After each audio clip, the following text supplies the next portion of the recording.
وہ ویسے ہی 1 منٹ میں ہم دو تو بھرتی ہو جاتے تھے. تو میرا ذرا وہ کوئی تھوڑا سا اچھا اب اچھا تھا. تو انہوں نے ٹیسٹ ہوگا جی, وہ ٹیسٹ ہوا میرا تو 13/100 ٹیسٹ میں 13/100. وہ بیٹی نے فوجی طریقے سے تو آنکھیں شاکیں نکالی, میں نے کہا کیا بھائی یہ کیا ہے؟ اور میں کہا جی کوئی سفر شفر تھا, تھکے ہوئے تھے تو ذرا دوبارہ لے گئے. وہ دوبارہ حکم ہوا, دوبارہ جی 7/100. اچھا اب وہ طلب کیا ہوا ہے مجھے پورے, اب وہ بریگیڈیئر طارق گائڈ کر رہے ہیں مشین کا پورا بورڈ ڈی جی ایم فلانا فلانا ہے, 7-8 لوگ بیٹھے ہوئے. انہوں نے کہا یہ بھتیجا جی میرا یہ نے ٹیسٹ دیا.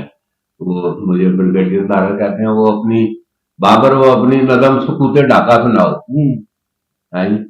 وہ میں اس وقت وہ بڑے انعام لیے میں نے سکوت ڈھاکہ پہ.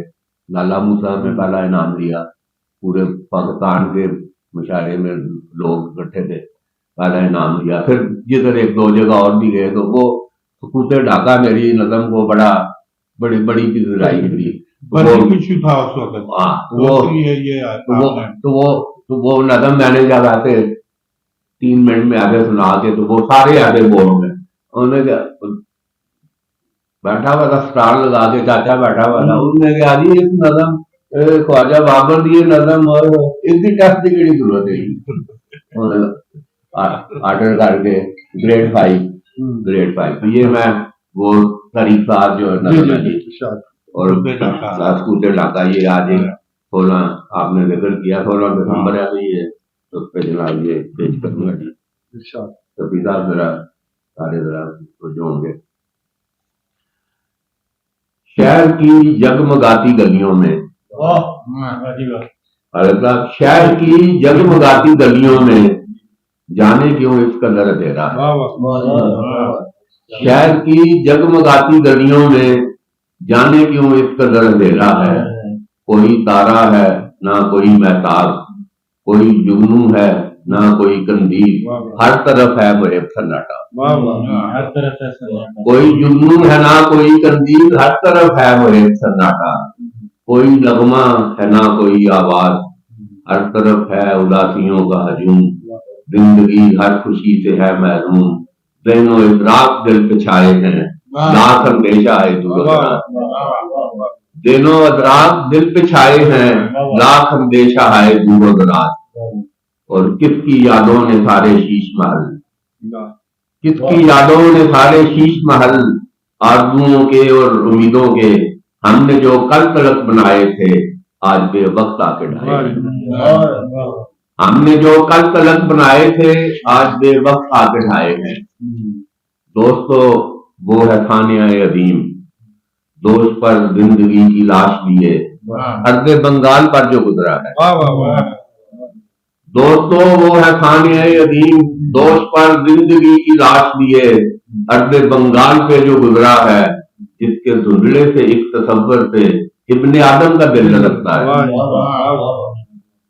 ارض بنگال پر جو گزرا ہے, جس کے دھندلے سے ایک تصور سے ابن آدم کا دل لگتا ہے.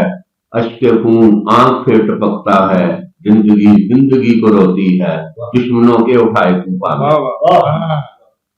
زندگی کو روتی ہے دشمنوں کے اٹھائے طوفان میں. اور کیوں ہوا ایسا یہ بتائیں کیا, کیوں ہوا ایسا یہ بتائیں کیا, المیے کا سبب تو ظاہر ہے. حکمرانوں نے کج کلاہوں نے بد میں بادہ کشاں سجائے ہوئے اپنی خود ساختہ کی عادت سے ارض بنگال جیسی جنت کو دست کافر میں دے کے چھوڑ دیا. اپنی خود ساختہ کی عادت سے ارض بنگال جیسی جنت کو دست کافر میں دے کے چھوڑ دیا. اور یہ آخر میں جی اے وطن ہم میں تیرے شہدائی, اے وطن ہم میں تیرے شہدائی, اس نئے دور کے اجالے ہیں. آج ہم تجھ سے عہد کرتے ہیں تیرے دشمن کو ہم مٹا دیں گے, ارض بنگال جیسی جنت کو دست کافر سے ہم چھڑا دیں گے. ماشاءاللہ جی, ایک الفاظ میں درد سمایا ہوا ہے, اور جس ماحول میں یہ اس وقت پڑھی جاتی ہوگی تو یہ یقینی طور پر جس طرح خالد صاحب بتا رہے ہیں کہ بہت سے انعامات اور بہت سے اس میں جو ہے ان کو سراہا گیا، تو یہ سراہنے والی بات بھی ہے، لیکن پھر بات نہیں آ جاتی ہے کہ ہم نے سبق حاصل کیا کیا۔ اس وقت بھی بات جمہوریت سے شروع ہوئی اور عملیت پر ختم ہوگی، اب بھی اسی قسم کے خطرات وہ لاحق رہتے ہیں۔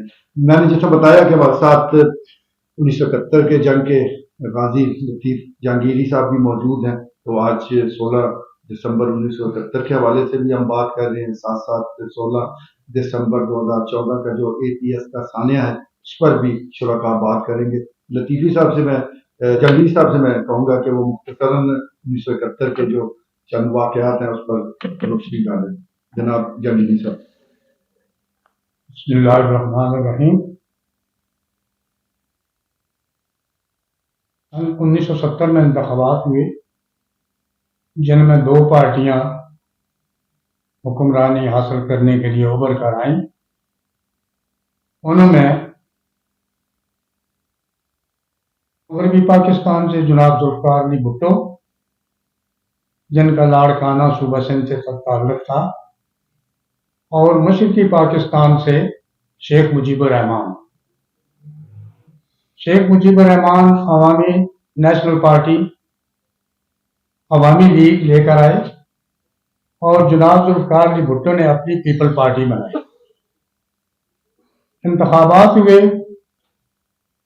ان انتخابات کے وقت شیخ مجیب الرحمان نے 160 سیٹیں حاصل کی اور جناب ذوالفقار علی بھٹو نے 80 سیٹیں حاصل کی۔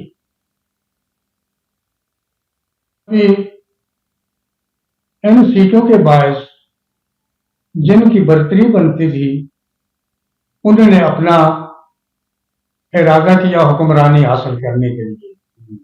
اس وقت پاکستان کے 2 حصے تھے، مشرقی پاکستان اور مغربی پاکستان، جبکہ اس دوران صدارتی نظام چل رہا تھا۔ سب سے پہلے فیلڈ مارشل محمد ایوب خان نے اس نظام صدارتی کی ابتدا کی تھی۔ اس کے بعد جب یہ انتخابات ہوئے تو اس وقت جنرل یحییٰ خان پاکستان کے صدر تھے۔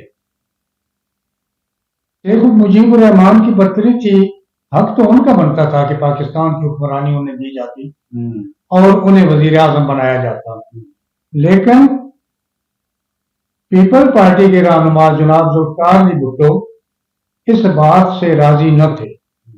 ذوالفقار علی بھٹو چاہتے تھے کہ پاکستان کی حکمرانی مجھے ملے اور شیخ مجیب الرحمان میرے ماتحت ہو، لیکن اس خدشہ کا اظہار جب شیخ مجیب الرحمان نے کیا تو انہیں جیل میں ڈال دیا گیا۔ اس وقت کے اخبارات سر ورق جنگ اخبار کا، اس کے اوپر شیخ مجیب الرحمان اور ذوالفقار علی بھٹو دونوں کی تصویر دکھائی گئی نمایاں طور پر سر ورق پہ۔ دونوں نے ایک دوسرے کا ہاتھ پکڑا ہوا ہے۔ جناب ذوالفقار علی بھٹو نے کہا ادھر تم ادھر ہم۔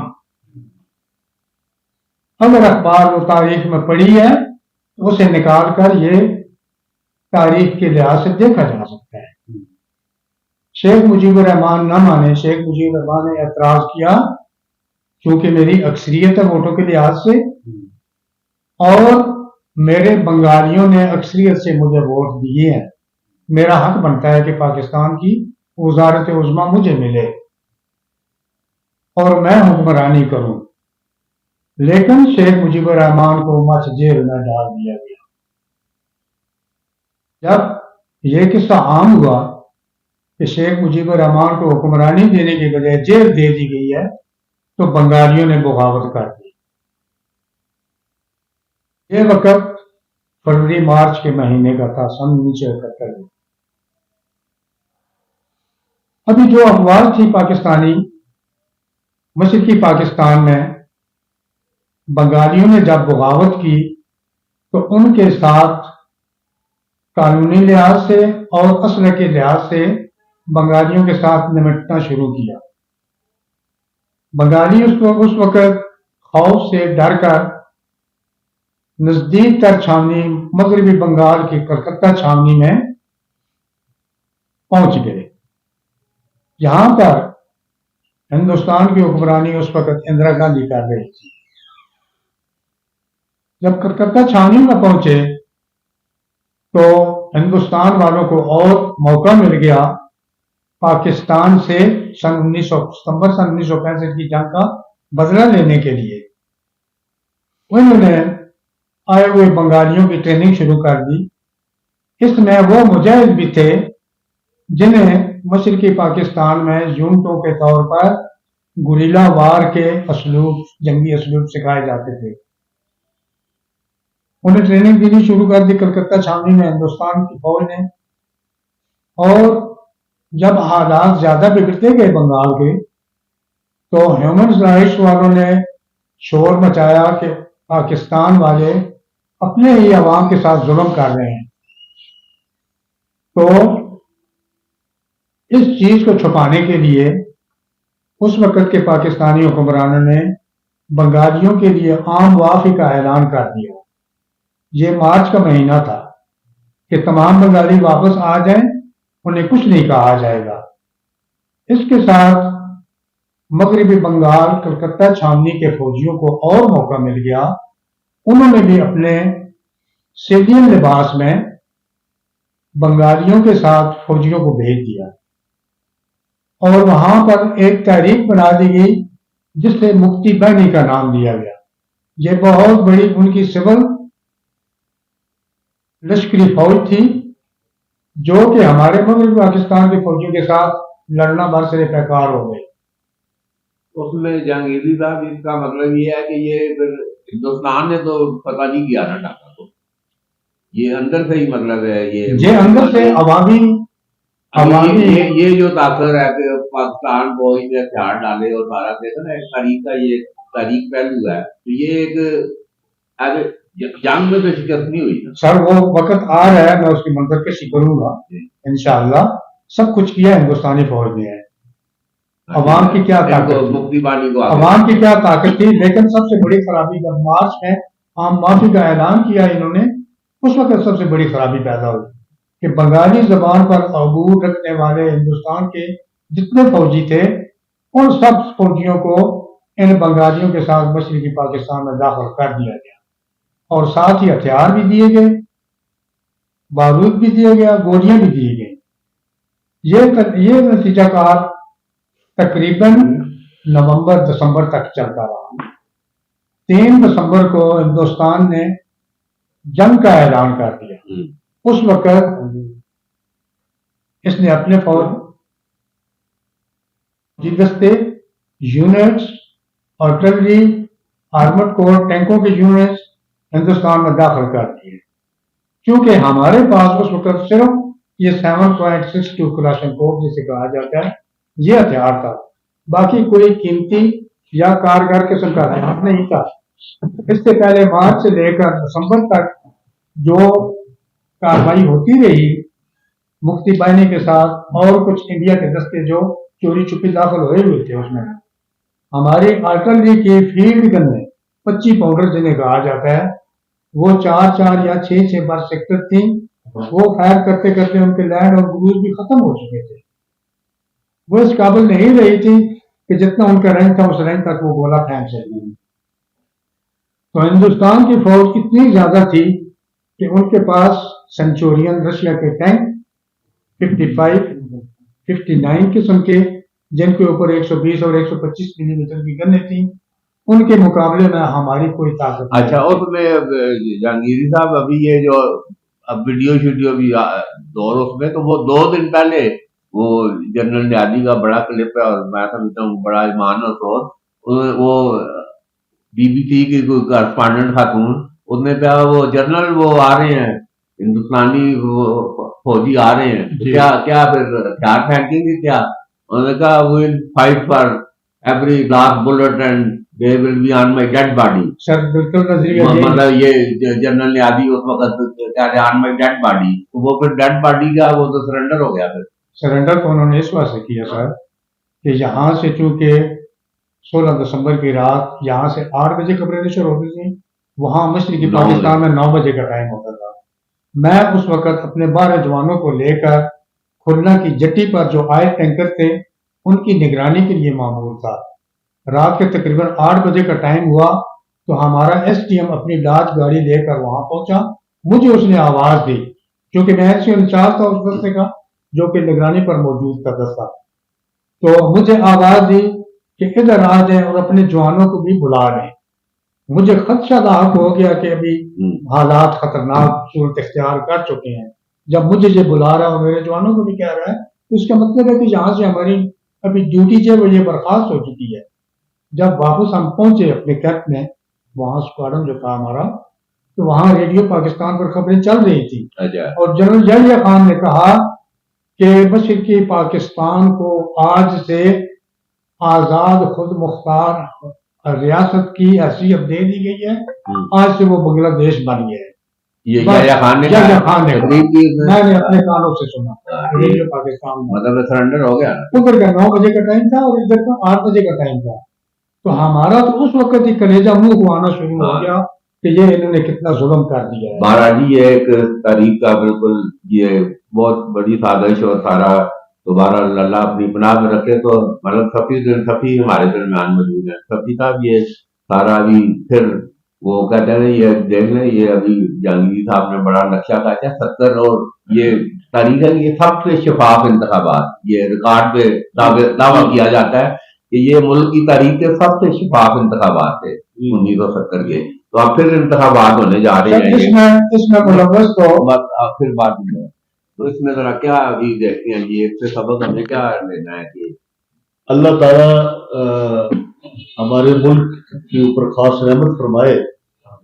میں سمجھتا ہوں کہ حالات جو ہے اللہ تعالیٰ کا شکر ہے کہ آج رات کی سپریم کورٹ کے فیصلے نے کچھ بہتری کی اجازت پھر لے, اور یہ بہت اچھا فیصلہ ہے اور قوم کو ایک تذبذب سے نکال لیا گیا. ہمارا دشمن یہ سوچتا ہے اور اس نے ایک ہماری ویکنس کو پکڑا ہے, ہمیں ڈی مورلائز کرنے کے لیے اس نے اے پی ایس سکول والا قصہ جو ہے وہ دہرایا. اس میں 134 سے زائد بچوں کی شہادت ہوئی اور 15 سے 20 عملے کے لوگ جان سے گئے. تو یہ دشمن سمجھتا ہے کہ مسلمان کو اگر ڈی مورلائز کرنا ہے تو اس کے لیے اس کے بچوں کے ساتھ ظلم و ستم کیا جائے.